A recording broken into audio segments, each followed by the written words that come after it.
Tuhan seperti begini saja mengubahkan kita. Sama seperti dia mengubahkan Rasul Paulus. Rasul Paulus kalau tidak dibuat buta, kalau tidak dibuat proses oleh Tuhan buta matanya, sampai hari ini namanya tak mungkin kita sebut-sebutkan. Tapi ribuan tahun yang lalu terjadi proses itu atas nama Saulus, seorang bandit, pembunuh dan segala macam. Tapi ketika dia diubahkan dalam proses, dia bangkit menjadi terang, menerang. Dan hari ini kita pun masih mendengar apa dari buah pelayanan. Saudara yang dikasihi Tuhan, kalau 2025 seluruh keluarga tahu atas nama engkau, Dika, nama siapa di sini, Joni atau siapa, tercatat dalam keluargamu bahwa ada dalam keluarga ini nama Joni sendiri, masuk penjara. Nama Joni? Jangan penjara, udah. Biarlah 2030 ya, orang-orang dari minimal bosan maaf keluarga itu membicarakan kau. Dari keluarga kami ada satu orang di proses Tuhan di lapas, tapi sekarang dia sudah menjadi luar biasa dipakai. Amin. Dan semua yang lalu terkubur. Jangan kau rendah diri.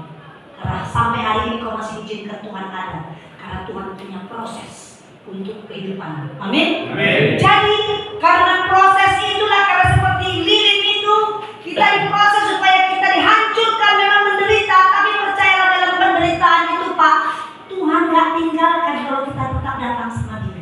Dalam kemiskinan kita Tuhan gak tinggalkan sehingga kita tetap makan Pak. Ya.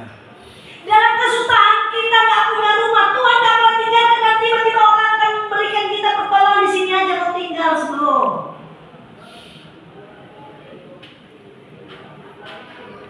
Tuhan tidak pernah tinggalkan, tetap akan ditemani Tuhan sampai kita selesai dalam proses itu. Kemudian kita bangkit. Pelaut yang handal, pelaut itu Pak, biasanya kan orang pelaut itu kan hebat, itu kan kayak bajak laut lah ya kan. Itu nggak mungkin handal kalau dia nggak pernah berpengalaman menghadapi badai. Nggak mungkin ya Pak ya. Sehingga kalau ketika badai itu dia bisa belok ke kiri, angin kemana dia tahu harus belokkan. Jadi dia menjadi seorang pelaut yang handal.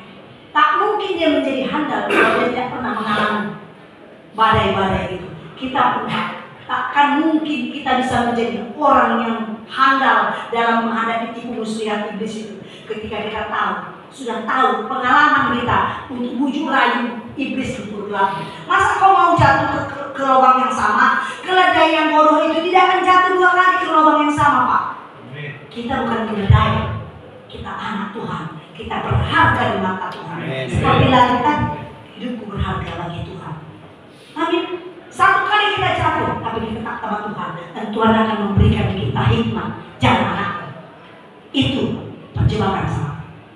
Tuhan pasti akan tolong kita. Makanya jangan jauh-jauh daripada Tuhan.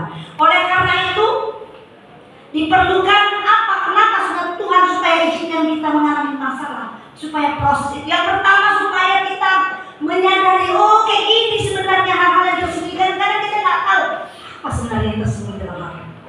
Kenapa aku seperti ini? Jadi Tuhan itu mengizinkan masalah terjadi supaya kita dapat tahu apa yang tersembunyi dalam diri kita. Amsal 16 ayat 2, coba kita baca. Jadi itu disingkapkan sama Roh Kudus. Amsal 16 ayat 2. Kadang-kadang kita merasa udah baik ini aku.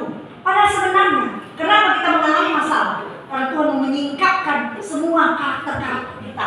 Tuhan mau ajarin kita, ini loh anakku, ini loh kau. Ayo, Amsal 16 ayat 2. 2, 3.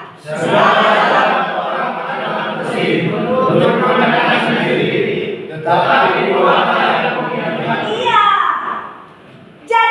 Jadi dalam masalah itu Tuhan itu menyadarkan kita, ini anakku kamu. Supaya dalam ujian-ujian itu kita sadar dan bertobat. Oh, oke kalau begitu. Karena 7 bulan itu berarti untuk hal yang begini aku gak boleh jujur. Gak boleh aku takut kali gak punya uang. Gak boleh aku takut kali misalnya miskin sehingga aku melakukan penjualan narkoba. Gak boleh. Tuhan tahu berarti aku sebenarnya rakus ya. Sebenarnya aku cukup segala pekerjaanku yang lama cukupnya denganku. Kenapa ya mesti jual narkoba? Jadi Tuhan itu menyingkapkan semua yang terselubung di bawah iblis itu. Itu tujuannya, bukan karena Tuhan marah ya. Supaya apa? Nah, ketika kita lewat proses itu, maka kita baru bisa bangkit. Ya kan? Saya ingin cuma tanya sama diri. Berkali-kali kau dengar firman Tuhan di tempat ini masuk ke gereja. Ya, adakah terbuka, kalaupun nggak semua, sedikit aja hatimu untuk ada penyesalan dan mencari Tuhan. Kalau ada, yes, itu bagus. Dan setelah itu kau akan bangkit.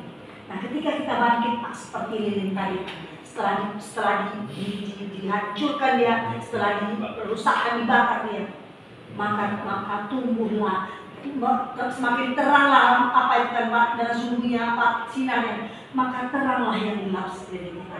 Ketika kita bangkit, Pak, percayalah, yang pertama kali melihat kau menjadi terang adalah istri dan anak. Amin.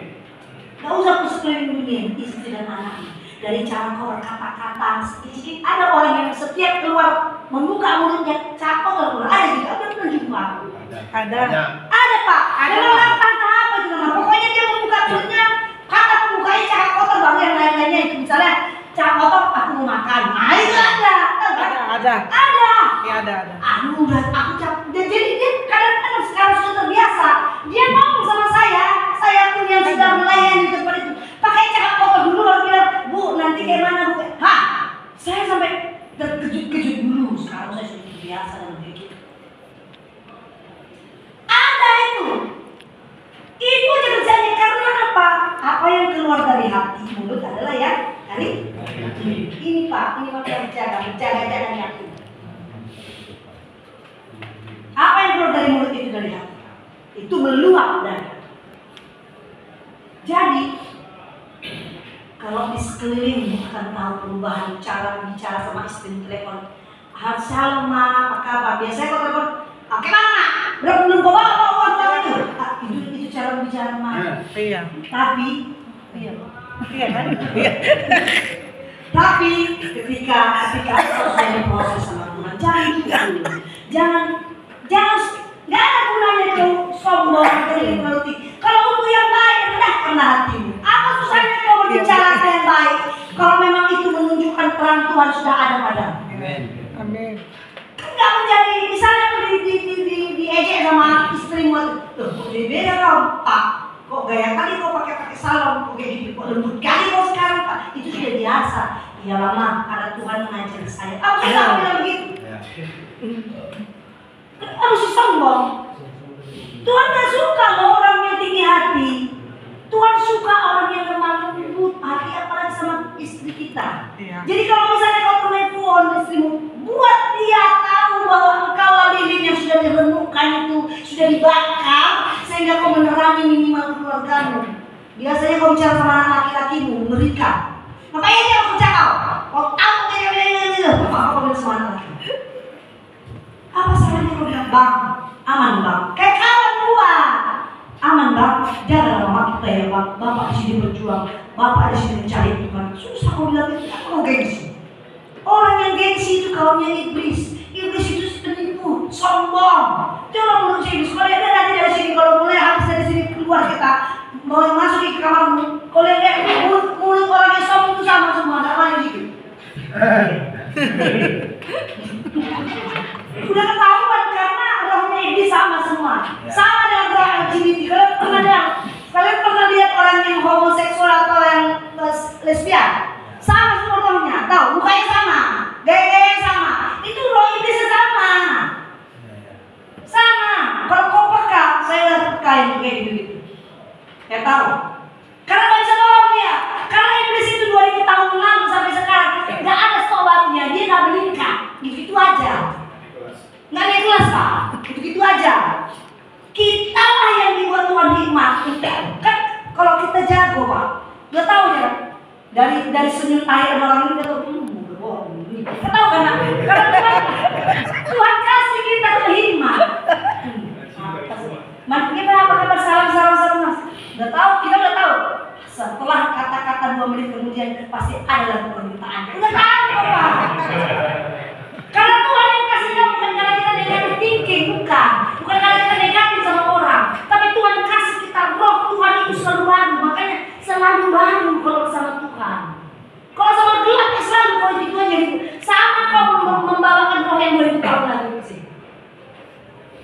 boleh lakukan itu. Jangan lepaskan dirimu dari Tuhan. Amin. Jangan lepaskan, Pak. Sekalipun kau sudah jatuh, bangkit lagi, Pak. Jatuh, bangkit lagi, Pak. Jangan lepaskan dirimu dari Tuhan. Kita tidak, firman Tuhan katakan, kau tidak bisa berbuat apa-apa kalau tidak dengan aku. Amin. Amin. Jadi kalau dengan Tuhan bilang kita bisa berbuat apapun, maka jangan pernah tinggalkan. Kemudian kita menjadi terang, supaya terang yang ada pada kita menerangi keluarga kita. Kalau bisa menerangi kamarmu, lilin-lilin kecil, sekalipun lilinmu kecil, sekalipun sumbunya kecil, biarlah orang sekelilingmu di kamarmu melihat terangmu itu. Nanti Tuhan akan buat jadi besar. Amin. Amin. Lewat kehidupan kita itulah pelayanan. Itulah saya thank you, ucapan terima kasihmu kepada Tuhan untuk nafas kehidupan yang diberikannya kepada kita. Sampai engkau selesai dari tempat ini. Yohanes 5 ayat 16 saya tutup.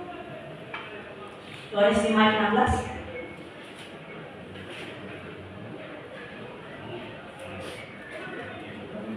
Ya, 2, 3. Yohanes 5 ayat 16. Dan karena itu Kristus mengampuni Yesus. Karena ia Bukan. 1 Yohanes 5 ya. 1 Yohanes Pak. Demikianlah hendaklah terangmu bercahaya. 1 Yohanes 5 ayat 16 Pak. Ya. 2, 3. Kalau ada seorang yang bersalah, yaitu dosa yang tidak akan mau. Carikan dulu. Demikianlah terangmu, hendaklah terangmu bercahaya. Coba lihat cari. Matius. Iya. Matius. Demikianlah hendaklah terangmu bercahaya di depan semua orang. Matius 15 Matius 15 ayat Matius 16. 5, ya benar. 16. Coba. Salah. Iya, 16. Matius 5 ayat 16. Ya, Matius 5 ayat 16. Demikianlah ya, 2, 3.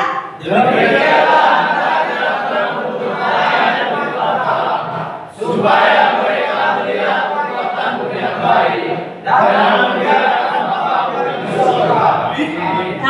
Gitulah caranya kita mengucap syukur sama Tuhan. Bagaimana kita membalas kebaikan Tuhan?